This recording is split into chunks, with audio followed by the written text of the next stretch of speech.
तो ये है वो लाइकेंस, और ये हम मसालों के रूप में भी उपयोग में लेते हैं। मुझे बहुत पसंद है इसकी खुशबू, और आप देखोगे तो ये देखो ऊपर से वाइट है।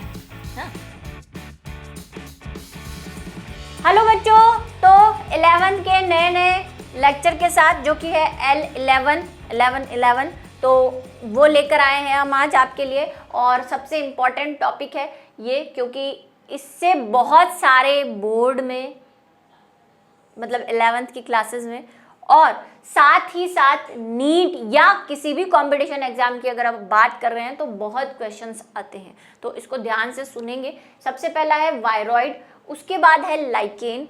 लाइकेन के महत्व पढ़ेंगे हम, और उसके बाद हम पढ़ेंगे प्रोंसक या प्रियॉन, और फिर हम एक दो प्रश्न करेंगे इससे जुड़े हुए। तो शुरू करते हैं। सबसे पहले है वायरॉइड। तो लास्ट वीडियो लेक्चर में हमने वायरस की संरचना देखी थी कि वायरस कुछ ऐसे होते हैं, है ना। एक तो कैसा होता है, जो कैप्सूल वाला होता है, या जो जिसमें 3 भाग होते हैं, ठीक है, ऐसे होते हैं। या फिर कैसे होते हैं, या तो सर्कुलर होंगे या पॉलीहाइड्रल होंगे, ठीक है। तो इस टाइप के शेप में हमें वायरस मिलते हैं। अब एक नई चीज जो आई वो आई वायरॉइड। क्या है वायरॉइड? तो एक साइंटिस्ट थे जिनका नाम था T.O. डाइनर, ठीक है। एक साइंटिस्ट थे जिनका नाम था T.O. डाइनर।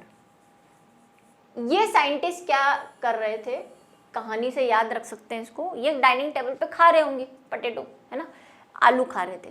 तो इन्होंने देखा कि नॉर्मली आलू जो होते हैं वो कुछ इस शेप के होते हैं, ऐसे छोटे मोटे। इन्होंने जो अपनी टेबल पे आलू देखे वो कुछ इस शेप के थे, ऐसे शकरकंद जैसे, अजीब से शेप के। तो इनको डाउट हुआ कि ये कैसे ब्राइट के आलू है। तो इनको वही, क्योंकि तब तक वायरस की खोज तो हो चुकी थी, और ये कब की बात है, 1971 की बात है। तो इनको डाउट हुआ कि ये आलू ऐसे क्यों है। हम तो जो मम्मी रखती है खा लेते, बचड़ बचड़ चालू हो जाते। इनका थोड़ा सा डाउट ये था कि ये आलू ऐसे क्यों हैं। तो आलू पे इन्होंने रिसर्च की और पता लगाया कि आलू में एक नए संक्रामक कारक ने जन्म ले लिया है। जैसे कोरोना अचानक ही कहीं से प्रकट हो गया ना, पहले नहीं था, अचानक ही प्रकट हो गया। ऐसे ही इनको लगा कि आलूओं में क्या हो गया है, कोई इन्फेक्शियस एजेंट आ गया है, और उन्होंने इस रूप में ही इसकी क्या की, खोज की। बस बोला कि एक इन्फेक्शियस एजेंट जो है वो आलू में आ गया है, और आलू को जो ये रोग हुआ था, इस रोग को हम बोलते हैं पोटैटो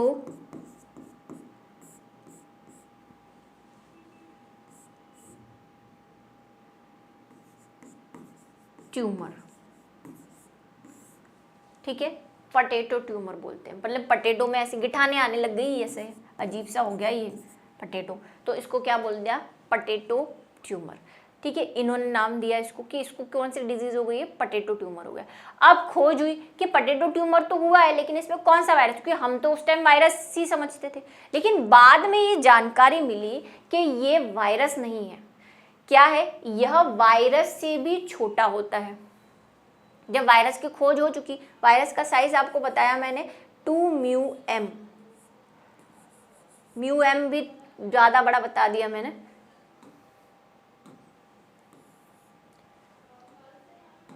2 नैनोमीटर।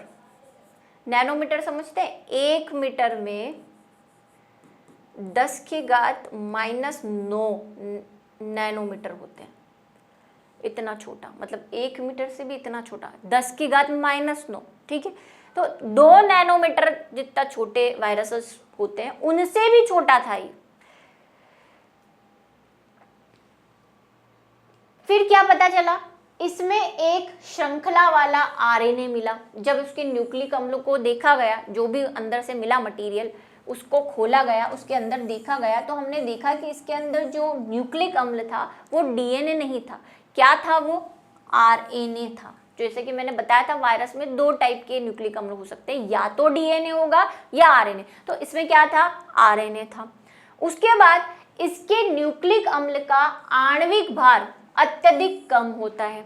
दूसरी चीज उन्हें ये पता चली कि ये जो आरएनए होता है, नॉर्मल जो आरएनए है, चाहे वो ह्यूमंस का हो चाहे वायरस का हो, आरएनए का कुछ वेट होगा, आणविक वेट होता है, तो इसका वेट जो था वो नॉर्मल आरएनए से भी कम था।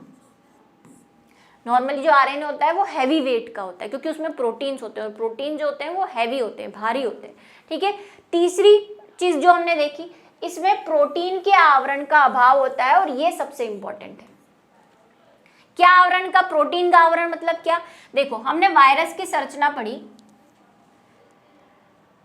ये देखो वायरस की संरचना में हमने क्या पढ़ा था कि ये जो ऊपर की तरफ उसमें एक आवरण होता है जिसे कैप्सूल भी कहते हैं, कैप्सोमियर से बना होता है, ये कैप्सोमियर प्रोटीन से बना होता है। तो ये जो आवरण है इसके चारों तरफ, ठीक है, ये आवरण क्या है? ये आवरण क्या है? प्रोटीन का आवरण है। और अंदर क्या होते हैं? डीएनए होते हैं। ठीक है, और ये इसकी नेक है, ये इसकी शीट है, ये इसके पैर है। और सर्कुलर या पॉलीहाइड्रल में तो सिर्फ होता है, जैसे इसमें देखो आरएनए है। कुछ ऐसे वायरस होते हैं जिनमें जीनोम या न्यूक्लिक एसिड डीएनए होता है। तो ये एक ऐसी चीज थी जिसमें क्या था? आरएनए था, लेकिन बाहर का प्रोटीन पार्ट था ही नहीं। ठीक है, तो क्या हो गया? ये वायरस या वायरॉइड क्या है? वायरॉइड क्या है अगर आपसे पूछा जाए तो ये 3 बातें लिखनी है।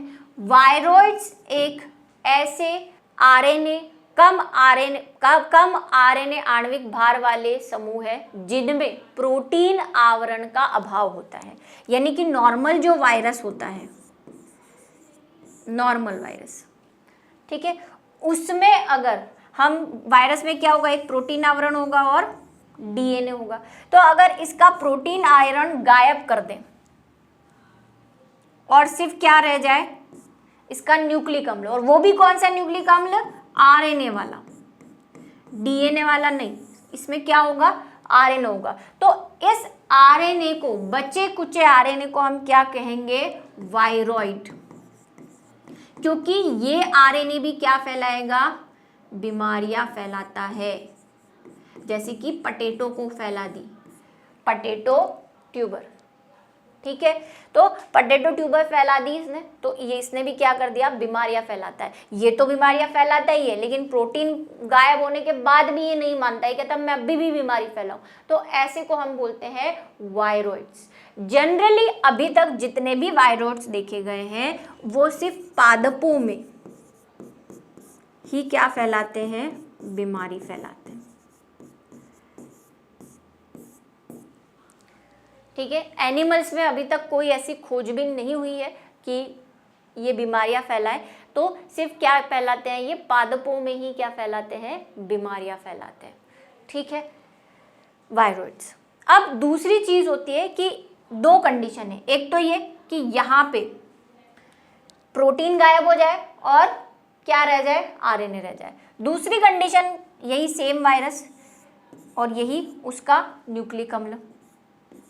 अब यहाँ पे क्या हो सकता है? न्यूक्लिक अम्ल दोनों हो सकते हैं। ठीक है, डीएनए भी हो सकता है या आरएनए भी हो सकता है। वहां पे क्या होना चाहिए? सिर्फ आरएनए होना चाहिए। डीएनए वाला तो खत्म हो जाएगा, डीएनए वाला वायरॉइड नहीं बनेगा। ठीक है, आरएनए या डीएनए में दोनों में से हो और ये वाला हिस्सा गायब हो जाए। मतलब क्या गायब हो जाए? ये दोनों ही गायब हो जाए और सिर्फ क्या बच जाए? सिर्फ क्या बच जाए? जो प्रोटीन आवरण है वही, वो जो इन्वलप है, जो आवरण है, सिर्फ वही बन जाए तो उसको हम बोलते हैं प्रियॉन।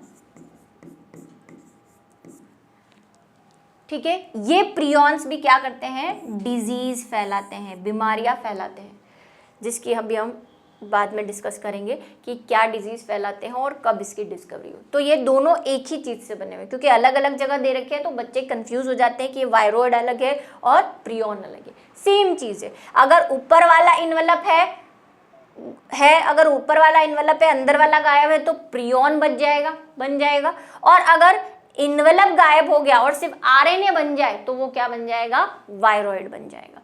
अब हम देख लेते हैं प्रियॉन को। वायरॉइड बहुत सारी बीमारियां फैलाते हैं और जनरली अभी तक जो बीमारियां देखी गई है वो किस में देखी गई है? सिर्फ प्लांट्स में देखी गई। क्या होता है? इनकी कैरेक्टर आपने देख लिए। आरएनए होगा, आरएनए कम आणविक भार वाला होगा, प्रोटीन का अभाव होगा। ठीक है, चलिए अब आते हैं प्रोन्सक या प्रियॉन पे। वैसे मैंने बता दिया आपको क्या होते हैं। असामान्य रूप से फोल्ड प्रोटीन। अब ये असामान्य रूप से फोल्ड प्रोटीन क्या है? मैंने कहा कि अगर वायरस के बाहर का आवरण रह जाता है, अंदर वाला गायब हो जाता है, तो ये बाहर वाला आवरण किसका बना हुआ है? प्रोटीन का।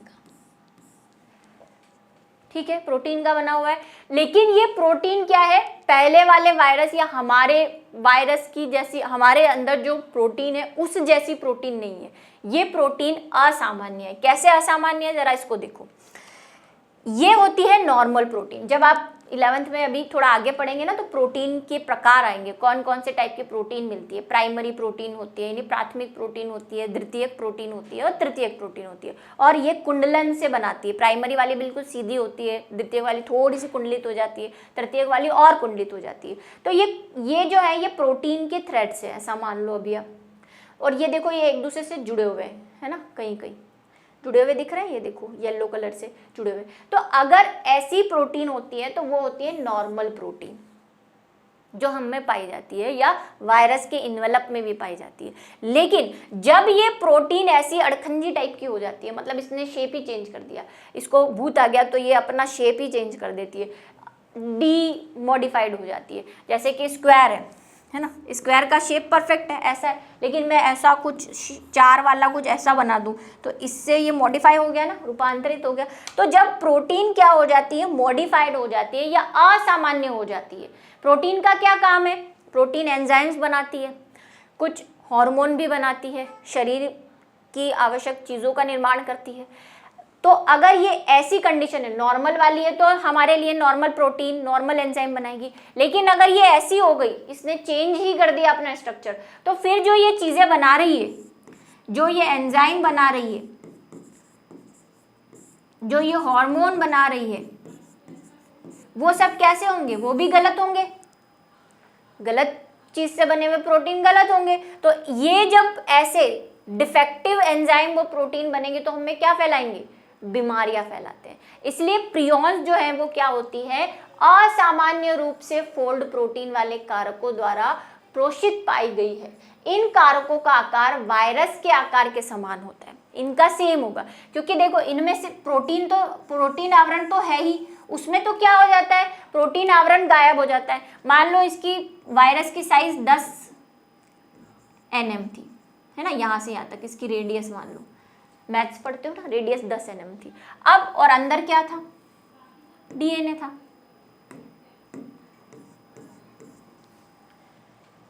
वायरॉइड में क्या होता है? अंदर वाला आवरण गायब हो जाता, बाहर वाला जो प्रोटीन आवरण है वो गायब हो जाता है। तो भाई इसकी रेडियस तो गायब हो गई, अब तो ये और छोटा हो गया, मान लो 2 nm का ही हो गया, अब तो इतना सही तो रह गया ये, बाहर तो इसके कुछ है ही नहीं। तो वायरॉइड तो छोटे होते हैं, लेकिन ये प्रियॉन्स क्या होते हैं? प्रियॉन्स में बाहर वाला आवरण, ये वायरस का बाहर वाला आवरण जो प्रोटीन आवरण होता है, अंदर डीएनए होता है। इनमें क्या गायब हो रहा है? सिर्फ ये चीज। तो बाहर की चीज तो 10 नैनोमीटर थी, तो 10 नैनोमीटर में रहेगी। तो इनका आकार कैसा होता है? वायरस, जो भी वायरस जिससे भी ये बने हुए हैं उनके समान रहेगा। ठीक है, आई बात समझ में? तो ये प्रियॉन्स है। प्रियॉन्स की खोज जो है वो एक डिजीज से हुई थी जिसको कहा जाता है मैड काउ डिजीज, यानी कि यहाँ लिख देती हूँ, मैड काउ डिजीज। इसको और क्या कहते हैं? इसको बोवाइन स्पॉन्जीफॉर्म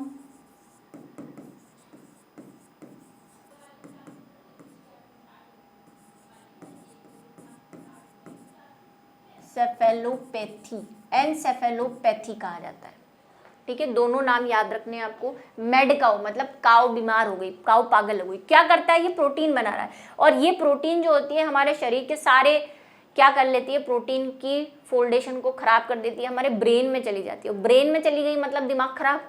तो काऊ का जो, काऊ में क्योंकि सबसे पहले डिस्कवर हुई थी, तो काऊ के अंदर, क्योंकि जनरली ये कहाँ एनिमल्स में कहाँ मिली? काऊ में मिली। तो काऊ का दिमाग खराब हो गया, पागलों जैसी हरकतें करने लग गई, इसलिए उसको क्या कह दिया? मैड काउ डिजीज कह दी। और ये क्या करती है? देखो इसके नाम में है स्पॉन्जीफॉर्म इंसेफेलस। मैंने आपको पहले जिसने होमवर्क क्वेश्चन देखे वहां पे वर्ड आया था इंसेफेलोपैथी। तो इंसेफेलो, सेफेलो का मतलब होता है हेड, पैथी का मतलब होता है बीमारी, हेड में बीमारी, हेड में क्या है, ब्रेन, ब्रेन में क्या हो गई, बीमारी, क्या हो गया, ब्रेन की जो कोशिकाएं होती है वो स्पॉन्ज जैसी बन जाती है, इसीलिए इसको स्पॉन्जीफॉर्म कह रहे हैं, बोवाइन स्पॉन्जीफॉर्म एंसेफेलोपैथी, ये डिजीज होती है। इसके अलावा एक और डिजीज जो देखी गई है वो देखी गई है CR जेकब डिजीज। ये दो के नाम आप याद रखें, आपके एनसीईआरटी बुक में भी यही दो नाम दे रखे हैं। इन कारकों को प्रोसंग कहा जाता है, यानी प्रियोन कहा जाता है। प्रोसंग द्वारा प्राणियों में होने वाली सबसे उल्लेखनीय बीमारी बोवाइन स्पॉन्जीफॉर्म एंसेफेलोपैथी है, जिसे आमतौर पर मवेशियों में मेडकाउ रोग कहा जाता है। मवेशी मतलब पशु, गाय, बकरी, बैल, ये सारे। और मनुष्यों में इसका सामान्य प्रकार CR जेकब है, जिसको क्रुट्ज़फेल्ड जेकब डिजीज कहा जाता है। ठीक है, तो ये है प्रियोन। दोनों छोटे छोटे टॉपिक हैं और एक एक दो दो नंबर के मार्क्स में ही आते हैं। आप जैसे ये फोल्डेबल प्रोटीन का जो चित्र है वो ऐसे नहीं, तो आप अपनी हिसाब से इसको बना सकते हैं। जैसे ये प्रोटीन बना ली हमने, जैसे उसमें बनी हुई है, वो वाला तो एनिमेशन वाला है ना, इसको आप दे दो नॉर्मल प्रोटीन, या ऐसी नहीं तो ऐसी कॉइलिंग टाइप की कुछ बना दो, है ना, इसको नॉर्मल प्रोटीन, और फिर ऐसे ऐसे कर दो, ये कैसी हो गई अब नॉर्मल डिजीज वाली। और ऐसा डंका बनाना चाहते हो तो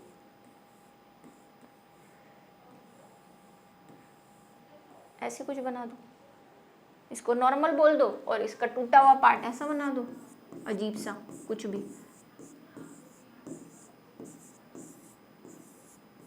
सेल्स थोड़ी अच्छी बना देना, ये बोल दो यार अब नॉर्मल है, ये डिजीज फैलाती है, ये प्रियोन है। देखो याद रखने का सबसे अच्छा तरीका क्या है, प्रियोन। प्री का मतलब प्री से प्रोटीन, तो जिसमें सिर्फ प्रोटीन होगा वो प्रियोन है, और जब प्रोटीन याद हो गया, प्रियोन याद हो गया, तो वायरोइड अपने आप याद हो जाएगा जिसमें प्रोटीन नहीं होगा। प्री से प्रोटीन ऐसे याद रखो, क्योंकि कई बच्चे कंफ्यूज होते हैं किसमें प्रोटीन नहीं होता, किसमें न्यूक्लियक नहीं होता। ठीक है, अब जो नेक्स्ट टॉपिक है वो है लाइकेन्स। क्या होते हैं लाइकेन्स? लाइकेन्स आपने वही 10th क्लास में थोड़े से पढ़े होंगे। लाइकेन्स क्या है? फंजाई यानी कवक और शैवालों के सहजीवन से बना हुआ एक ऑर्गेनिज्म है। ठीक है, और लाइकेन्स जो है कवक व शैवालों के परस्पर संयोजन से बनते हैं, और ये संयोजन कैसा है? सहजीवन, सिम्बायोसिस।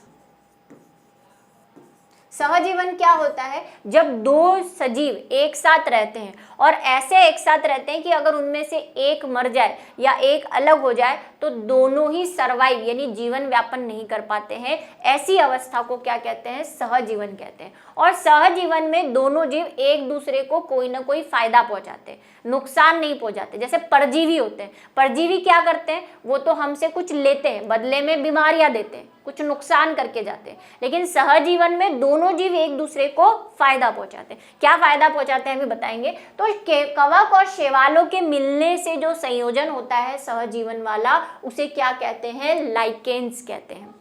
इनके शरीर का अधिकांश भाग किससे बना होता है? कवक यानी कि फंजाई से बना होता है। वह कवक सूत्रों के बीच बीच में क्या होते हैं? शैवाल होते हैं। कैसे होते हैं? कवक और बीच बीच में, जैसे ये मान लो कवक के हाइफा हमने देखे है ना, चाहे वो केंद्र की हो या कैसे भी हो, ये कवक के हाइफा, बहुत सारे कवक हैं और उनके बीच में कहीं कहीं शैवाल कैसे होते हैं? जनरली ग्रीन, तो ये शैवाल उपस्थित होंगे ऐसे बीच बीच में।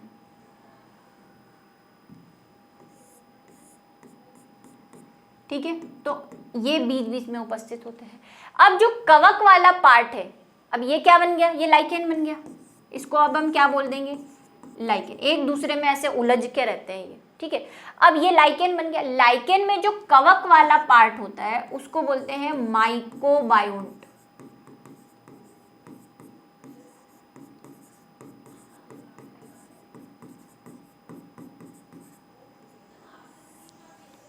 ठीक है। और जो शैवाल वाला पार्ट होता है उसको बोलते हैं फाइकोबायोट।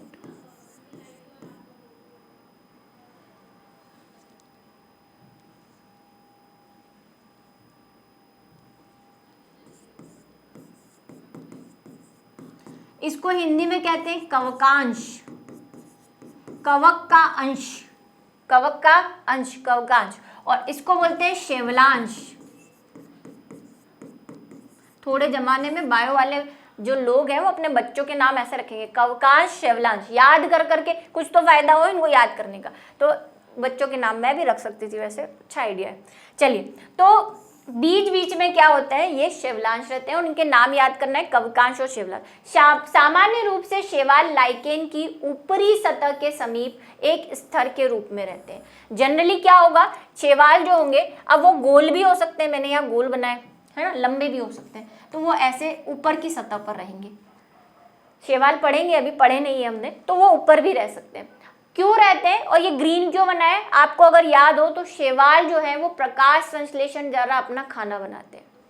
अब ये दोनों एक दूसरे की हेल्प कैसे करते हैं, हेल्प ये इस तरह से करते हैं, क्योंकि मैंने बोला सहजीवन करते हैं, तो जो शैवाल होते हैं उनके पास क्लोरोप्लास्ट, क्लोरोफिल होता है, वो प्रकाश संश्लेषण से खाना बना सकते हैं, है ना। लेकिन कवक, आपने पता हो तो कवक में हमने जब जनरल कैरेक्टर पढ़े थे तो कहा था इनमें कोई भी प्रकार का क्या नहीं है, प्रकाशिक वर्णक नहीं है। ये कैसे होते हैं, मृतोपजीवी होते हैं, सड़ी हुई चीजों से अपना खाना लेते हैं, दूसरों से अपना खाना लेते हैं। और शैवाल क्या करते हैं, खुद खाना बनाते हैं।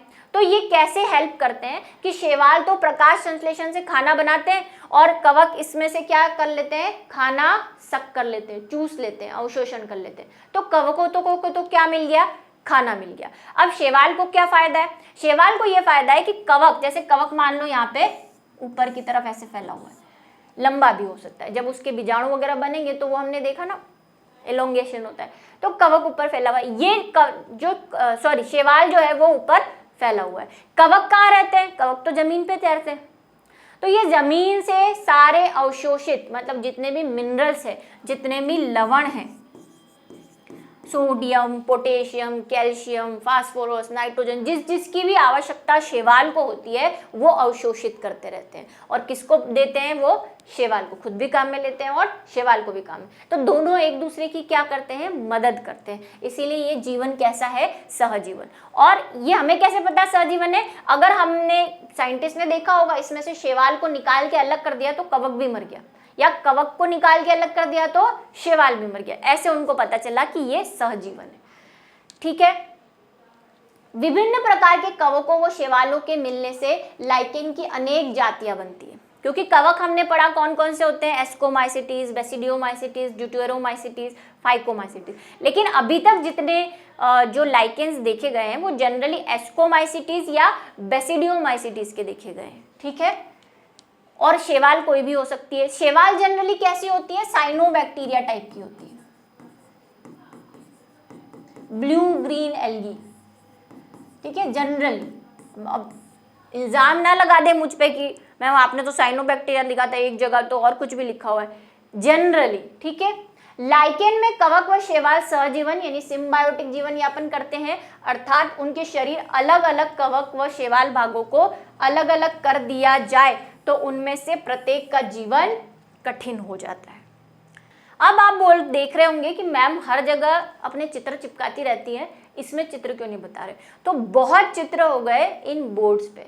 आज मैं आपको शैवाल जो है, जो लाइकेन है, वो लाइव दिखाऊंगी, क्योंकि कुछ ऐसे लाइकेन्स है जो हम खाते भी हैं, कुछ लाइकेन्स को हम नहीं खाते, लेकिन कुछ लाइकेन्स को हम खाते हैं, यानी खाने की फॉर्म में यूज लेते हैं। जैसे एक होता है पार्मेलिया, ये एस्कोमाइसिटीज से बना हुआ है। कवक इसमें कौन सा है, एस्कोमाइसिटीज। और एक और है परमोट्रेमा परलेटम।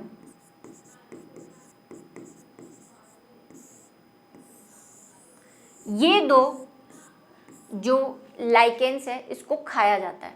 ठीक है, और भी लाइकेन्स के यूज है, महत्व है। जैसे एक लाइकेन्स जो आपने सुना है, लिटमस पेपर बनाने में काम आते हैं, 10th में पढ़ा होगा। लिटमस पेपर जो हम क्या, एसिड और बेस को पहचानने के लिए यूज करते हैं। लिटमस पेपर वो किससे बना होता है, वो लाइकेन से बना होता है। और कौन से लाइकेन से बना होता है, उसका नाम है रोजेला मेनिंगेटिस।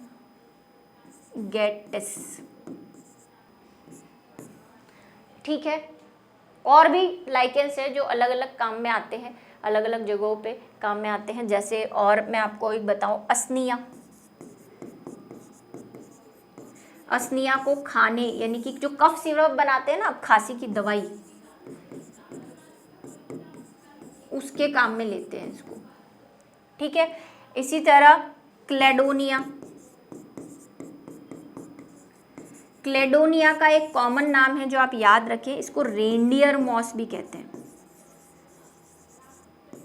क्यों रेंडियर मॉस कहते हैं? क्योंकि रेंडियर इसको खाते हैं। रेंडियर एक तरह का एनिमल है, ठीक है, वो इसको खाता है, इसलिए इसको रेंडियर मॉस कहते हैं। इसका कॉमन नेम या ये खाद के रूप में, खाने के रूप में काम में आते हैं। जब हम लाइकेंस के उपयोग पढ़ेंगे तब इसको फिर से पढ़ेंगे।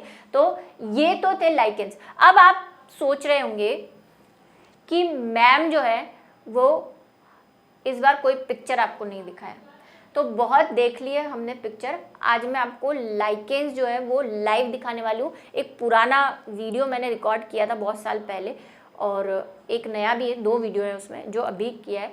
तो वो लाइकेंस कौन कौन सा, मैं आपको परमोट्रेमा परलेटम दिखाने वाली हूँ, ठीक है, वो भी लाइव वीडियो में। और मैं बहुत खुश थी जब मैंने पहली बार अपने जीवन में लाइकेन देखा था, क्योंकि जनरली लाइकेंस आपको देखने को नहीं मिलते। एक लाइकेंस की खासियत यह है कि लाइकेंस सबसे पहले चट्टानों पे उगते हैं, जहाँ पे मिट्टी बनने की जो प्रोसेस होती है ना, सॉइल फॉर्मेशन होता है ना, उसमें लाइकेंस का सबसे बड़ा योगदान होता है। चट्टानों पे पेड़ नहीं उगते, लेकिन सबसे पहले लाइकेन उगता है। लाइकेन आसपास की जो चट्टानें होती है उसको गला के सॉइल बनाता है, फिर प्लांट उगता है उसमें। तो ये अनुक्रम का काम करते हैं, और इनको पायोनियर्स भी बोलते हैं। पायोनियर्स का मीनिंग होता है सबसे पहले उगने वाली प्लांट या जीव। तो देखिए वो वीडियो, आपको बहुत पसंद आएगा। मेरा तो सबसे एक्साइटेड दिन था। मैम, आप सोचोगे मैम कितनी बावरी है, लाइकेन देख के खुश हो रही है। अरे ये बायो का प्यार है, आप नहीं समझोगे, ठीक है। चलो, तो जब बायो से प्यार हो जाता है ना, तो लाइकेन देख के भी इतनी ही खुशी होती है, और आपको तो वीडियो देख के भी शायद खुशी हो जाए। तो चलिए देख के आइए वो वीडियो। तो ये देखिए, यहाँ पे आप देख रहे हैं, यहाँ पे तो घास उगी हुई है, और यहाँ पे ये जो है ये लाइकेन है, और ये सिर्फ चट्टानों पे उगता है। और देखिए धीरे धीरे यहाँ पे मिट्टी बनना शुरू हो गई है, क्योंकि घास उगना शुरू हो गई है। आप अगर आसपास देखेंगे तो यहाँ पे देखिए चट्टानें हैं, और ये पूरा के पूरा ही एक माउंटेन है इस तरह से। और इसी चट्टान पे जो है ये लाइकेन मिला है। काफ़ी है यहाँ पे, 1-2, ज़्यादा नहीं है।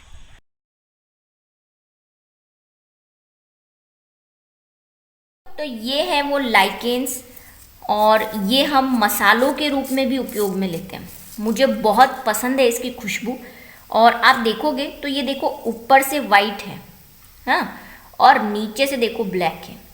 ये उगते हैं चट्टानों पर, पहाड़ जो रॉक होती है, चट्टानें जहाँ पे नॉर्मल प्लांट्स नहीं उगते हैं, वहाँ पे उगते हैं। और इसीलिए इन्हें पायोनियर भी कहते हैं, क्योंकि इन्हीं से शुरुआत होती है मिट्टी बनने की और दूसरे सजीवों के उगने की। आप सोचोगे मैं चिमटे से उठा रही हूँ, ऐसा कोई डेंजरस नहीं है। मसाले हैं, ये देखिए, ये बिल्कुल ब्लैक है अंदर से, मस्त ब्लैक एकदम। और इसकी खुशबू बहुत शानदार होती है। मसालों में डाला जाता है ये, और गरम मसालों में नॉर्मली। अब इसकी स्पीशीज़ अगर आप जानना चाहते हैं तो इसका नाम प्रोमोट्रेमा है, ठीक है। परमोट्रेमा भी कहा जाता है इसको। तो परमोट्रेमा स्पीशीज़ इसका नाम है, और ये जो है वही चट्टानों पे मिलते हैं, और बहुत सुंदर है। और आप ये समझ रहे हो कि सारे लाइकेंस मसालों के रूप में काम में आते हैं, तो ये भी सच नहीं है। सिर्फ यही वाला जो मैंने आपको नाम बताया, परमोट्रेमा। और पार्मेलिया भी कई जगह खाने के काम में लिया जाता है एज अ फूड, चीन चाइना साइड में। लेकिन इंडिया के लिए जो स्पाइसेस है वो ये है। इसको स्टोन फ्लावर भी कहते हैं। नॉर्मली अगर आप कोई रेसिपी देखते हो तो उसमें स्टोन फ्लावर या धाकड़ नाम आता है, ये धाकड़ वही है, और यही है लाइकेंस। तो देखा आपने कैसे दिखते हैं लाइकेंस। तो देखा आपने कैसे दिखते हैं लाइकेंस, और मुझे बहुत पसंद है। जैसे मैंने बोला, उसकी खुशबू मस्त होती है, मैं यूज़ भी करती हूँ इसको। और ज़्यादातर साउथ इंडियन मसालों में यूज़ किया जाता है। अगर कोई साउथ इंडियन है जो महाराष्ट्रियन है तो गोडा मसालों में भी इसको यूज़ किया जाता है, खाया भी जाता है ये वाला तो, परमेलिया और परमोट्रेमा परलेटम दोनों। चलिए, एक जो चीज कि लाइकेंस जो है वो जनरली, ये तो हमने देख ही लिया कि बायो जो माइक्रोफायोंट होते हैं, शैवालों को आश्रय देता है और खनिज लवण का अवशोषण करता है, जो कवकांश होते हैं। अब ये 3 फोटोग्राफ आपको दिख रहे होंगे, इसमें से आपने जो देखा है अभी वो ये वाला है, लेकिन ये 3 जो है वो क्या है? देखो, लाइकेंस 3 तरह की फॉर्म में मिलते हैं। एक तो होते हैं क्रस्टोस, एक होते हैं फोलियोज, और एक होते हैं फ्रूटीओस। ये तीनों के पिक्चर हैं। आपने देखा है फोलियोस, ऐसा पत्तियों जैसा था वो, है ना, फैला हुआ सा, इसको फोलियोस कहते हैं। ये चट्टानों पे, पहले चट्टानों पे जाते हैं, कुछ घास में भी मिलते हैं, जैसे ये वाला चट्टान पे मिलेगा, ये थोड़ा आपको आसपास घास दिख रही होगी, और ये जो है ये सिर्फ चट्टान पे है। ये देखिए, ये बिल्कुल पतली ऐसे क्रस्ट लाइक होती है, जैसे छाल नहीं निकलती है पेड़ों से, है ना, बिल्कुल पतली सी, वैसे फैले होते हैं। मतलब आप इसको उखाड़ के अलग नहीं कर, बिल्कुल सटे हुए रहते हैं, चिपके हुए से रहते हैं। क्रस्ट का मतलब होता है पतले, पतली थिन लेयर्स, और ये होते हैं पत्तियों जैसे कि मैंने आपको वीडियो में बताया। तो ये होते हैं फॉलिकोज, और ये जो होते हैं ये होते हैं फ्रूटिकोज। ये सब कवच और फंजाई से मिलने के बाद की कहानी है ना, लाइकेंस देख रहे हैं हम। ये होते हैं लंबे लंबे ऐसे ऊपर बाहर निकले हुए, इनमें फ्रूट भी लगते हैं ऐसे, जब बीजाणु बनेंगे कवक के या शैवाल के तो ऐसे दिखते हैं। तो ये होते हैं फ्रूटियोज। ये जो क्लेडोनिया है वो इस टाइप का है, क्लेडोनिया, जिसको हमने रेनडियर मास बोला, यह आपको बता ही दिया, ठीक है, पार्मेलिया परलेटम, ठीक है। और ये है क्रस्टोस टाइप के। फाइकोबायोंट हम बता चुके हैं कि मायोबायोंट तो खनिज लवण प्रदान करेंगे और फाइकोबायोंट्स भोजन बनाने का काम करेंगे। अब है एक नया टॉपिक जिसको बोलते हैं माइकोराइजा, जो एनसीईआरटी बुक में नहीं दिया हुआ है, लेकिन क्योंकि हम कवक पढ़ रहे हैं तो हमें ये पढ़ना बहुत जरूरी है। कवक पढ़ रहे हैं हम तो हमें पढ़ना है इसको। क्या है माइकोराइजा? माइकोराइजा है कवक प्लस प्लांट। वहां पे क्या थे? कवक और शैवाल थे। यहाँ पे कवक तो है ही, क्योंकि कवक पढ़ा हमने, तो इसलिए मैं आपको माइकोराइजा भी बता देती हूँ। लेकिन किसके साथ सहजीवन में रहते हैं? प्लांट के साथ सहजीवन में रहते हैं। तो इसमें जनरली जो है माइकोराइजा क्या होते हैं? कवक और पादपों के सहजीवन से बनी हुई जो संरचना होती है उसे हम क्या कहते हैं? माइकोराइजा कहते हैं। माइकोराइजा में क्या होगा? ऊपर तो प्लांट होगा, है ना, और नीचे उसकी रूट्स होती है ऐसी। तो इन रूट्स के अंदर कवक इनको घेर लेते हैं ऐसे, या तो घेर लेंगे या फिर अगर रूट्स के अंदर तक चले जाएंगे, रूट्स की कोशिकाओं के अंदर। तो इसी बेस पर 2 टाइप के माइकोराइजा होते हैं। एक तो होते हैं बाहरी और एक होते हैं आंतरिक। इनको बोलते हैं एक्टो माइकोराइजा और इनको बोलते हैं एंडोमाइकोराइजा। ये क्या होंगे? ये रूट्स है ना, तो रूट्स के अंदर चले जाएंगे, जो कवक तंतु है ना कवक के, वो अंदर चले जाएंगे। और इसमें क्या होगा? इसमें ये रूट्स है, रूट्स के ऊपर ही रहेंगे, बस सरफेस पे घेरे रहेंगे, ठीक है। तो ये भी जनरल, बस आप इसको सुन लीजिए क्योंकि कंपटीशन में कभी पूछ लिया जाए, और जरूरी है जानना क्योंकि आगे भी आता रहेगा। कहीं वर्ड आ जाता है माइकोराइजा तो फिर आप समझ नहीं पाए। ये माइकोप्लाज्मा नहीं है, फिर से बोल रही हूँ, माइकोप्लाज्मा को ना घेरे इसमें। माइकोप्लाज्मा चला गया उधर बैक्टीरिया के अंदर, ये माइकोराइजा है। राइजा का मतलब होता है सहजीवन या प्लांट से सहजीवन। अब ये भी जो जनरली आपको मिलते हैं ना, वो 3 टाइप के मिलेंगे। एक तो होते हैं कोरोलोइड, जिसका एग्जाम्पल आपको याद रखना है क्योंकि क्वेश्चन आता है। ये पाइनस में मिलता है। पाइनस क्या है? एक जिम्नोस्पर्म है, और उस पाइनस के प्लांट की रूट्स के अंदर ये कोरोलोइड्स होते हैं, ठीक है। एक होते हैं ट्यूबर लाइक, ट्यूबेरिकस, मतलब गिठाने होंगी ऐसे, रूट्स के ऊपर क्या हो जाएगी, जैसे रूट है उस पर ऐसी गिठाने आ जाती है, उसको बोलते हैं ट्यूबेरिकस। और कुछ होते हैं नोड्यूलस, ठीक है। नोड्यूलस में क्या होगा? ये रूट्स है ना, इनके अंदर माइकोराइजा रहता है, तो क्या हो जाता है, रूट्स जो है वो ऐसे शेप की हो जाए, ऐसे ऐसे, ये नोड्यूल बना लेती है, तो इसको बोलते हैं नोड्यूलस। ठीक है, ये 3 टाइप के माइकोराइजा जो है वो हमें देखने को मिलते हैं। आई बात समझ में? तो ये है माइकोराइजा। अब हम एक क्वेश्चन देख लेते हैं। जैसा कि मैंने कहा लाइकेन का महत्व क्या है, जो हम थोड़ा बहुत पढ़ भी चुके हैं। पारिस्थितिकी महत्व, लाइकेन चट्टानों पर पादप अनुक्रम यानी प्लांट सक्सेशन करते हैं, मतलब प्लांट की ग्रोथ के लिए मिट्टी को जमा करते हैं। सबसे पहले चट्टानों पर उगते यही है, इसके बाद ही क्या होता है, दूसरी प्लांट की स्पीशीज आती है, और सॉइल बनाने का काम भी करते हैं। लाइकेन्स प्रदूषण के अच्छे संकेतक होते हैं। यह प्रदूषित क्षेत्रों में नहीं उगते, जहां पे पॉल्यूशन होगा। चट्टाने ऐसी जगहों पे हैं जहाँ पे फैक्ट्री का बहुत सारा पॉल्यूशन आ रहा है, एयर में पॉल्यूशन है, तो लाइकेन्स वहां नहीं उगते। लाइकेन्स उगे हुए हैं, इसका मतलब आपका पर्यावरण या जहां पे आप रह रहे हैं वो कैसा है, शुद्ध है। ठीक है, तो उसका भी इंडिकेशन करते हैं। लाइकेन लिटमस पत्र, जो कि मैंने बोला रोसेला मैग्नीगेंट से बनते हैं, वहां पे लिख दिया है नाम। अम्लीकेरिया को आर्कटिक प्रदेश में भोजन के रूप में भी काम में लेते हैं। उसके बाद खाद्य के रूप में जो 2 मैंने नाम बताए, एक खाने के रूप में, एक तो क्लेडोनिया असनिया भी लेते हैं, जिसको मैंने बोला कफ सिरप, जो मैंने इंग्लिश में लिखा था उधर। ठीक है, कफ सिरप के रूप में, दवाइयों के रूप में, एंटीबायोटिक्स के रूप में भी काम में लेते हैं। फिर ये क्वेश्चन है कि लाइकेन्स क्या है और इनके प्रकार उदाहरण सहित बताइए। जो मैंने कहा था कि लाइकेन्स जनरली 2 कवकों के साथ बनाते हैं, तो उसका मैंने एक क्वेश्चन बना दिया है, कभी क्वेश्चन पूछ लिया जाए। तो पहला लाइकेन्स क्या होते हैं, तो ये परिभाषा है। लाइकेन्स कवक व शैवालों का सहजीवी संगठन है, जिसमें इनमें कवक व शैवाल साथ साथ रहकर एक विशिष्ट पादप संरचना बनाते हैं।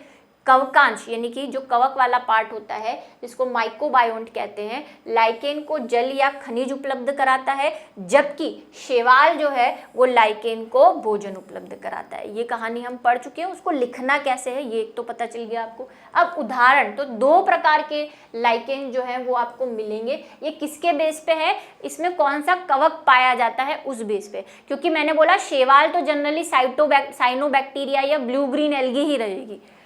पहले है एस्कोलाइकेन्स।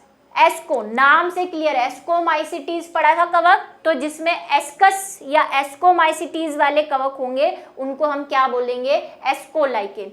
इनमें कवकांश यानी कि माइकोबायोन्ट एस्कोमाइसिटीज वर्ग का होता है, जिसका एग्जाम्पल और मैंने आपको फोटो भी बताया है ना, पारमेलिया। ठीक है, जो खाने वगैरह में खुशबू में भी काम में आता है। ये देखो पारमेलिया और वो परमोट्रेमा है ना, वो सेम से दिखेंगे, आपने वीडियो में देखा होगा, उस पर भी वाइट वाइट दिख रहे हैं। तो ये है वो पारमेलिया। इसको भी भोजन के रूप में या खुशबू के रूप में, मसालों के रूप में उपयोग किया जाता है। आपके यहाँ शायद मिलता भी हो, ठीक है, आपको वीडियो देख के लगा हो शायद ऐसा। दूसरा है बेसिडियोलाइकेन, जिसमें क्या होगा, बेसिडियो वाले कवक होंगे। इनमें कवकांश बेसिडियोमाइसिटीज वर्ग के सदस्य होते हैं, जैसे कोरेला। ठीक है, लाइकेन समझ में आ गए।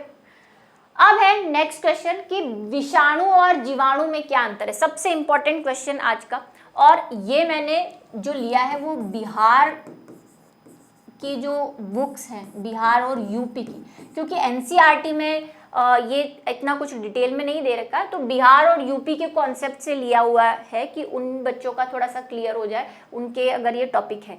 तो वायरस आपने देखा कुछ ऐसा है, ठीक है। अब इनके अंतर देख लेते हैं। तो ये रहा हमारा वायरस और ये रहा हमारा बैक्टीरिया।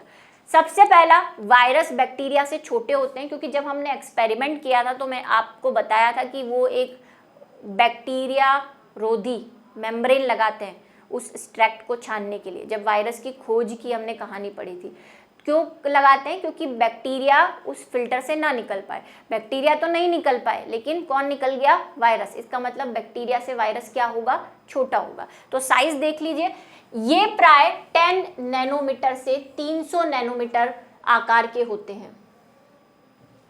अब मैंने आपको बोला 1 नैनोमीटर में 10⁻⁻9 क्या होते हैं, मीटर होते हैं, मतलब इतना छोटा है ये। इसको ध्यान में रखिए, ये वाली यूनिट को। ये प्राय 2 म्यू, म्यू क्या है, म्यू को हम बोलते हैं माइक्रोमीटर, माइक्रोमीटर। और 1 माइक्रोमीटर में, 1 म्यू में, इसको कई बार ऐसे भी लिखते हैं, कई बार एम भी लगाते हैं, ठीक है, दोनों ही बातें सही है। 1 म्यू में 10⁻⁻6 मीटर होते हैं। तो आप देख रहे हैं, ये माइनस वाला मैथ्स थोड़ी सी याद दिला दूं कि जो नंबर जितना माइनस में होता है वो उतना ही छोटा होता है, ठीक है। यहाँ पे 9 दिख रहा है, यहाँ पे 6 दिख रहा है, तो ऐसा मत बोलना 6 छोटा है। माइनस वाला नंबर जितना बड़ा होगा वो साइज में उतना ही छोटा होता है। तो ये छोटा है और ये बड़ा है, ठीक है।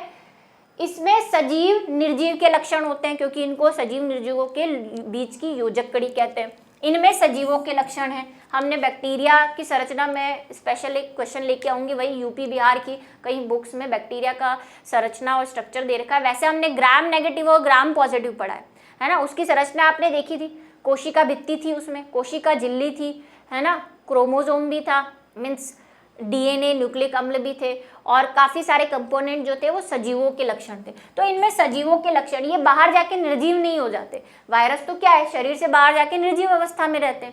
इनमें कोशिकीय संरचना नहीं होती, इनमें कोई कोशिका नहीं है। अभी हमने वायरस का स्ट्रक्चर देखा, क्या देखा था लास्ट वीडियो में, कि उसमें सिर्फ एक प्रोटीन का आवरण होता है और अंदर डीएनए होता है, कोशिका नाम की कोई चीज़ नहीं होती। इसमें कोशिका होती है, अभी मैंने बोला कोशिका भित्ति होती है, कोशिका झिल्ली होती है, ठीक है। हालांकि ये कैसे होते हैं, प्रोकैरियोटिक होते हैं, न्यूक्लियस पूरा प्रॉपरली नहीं होता।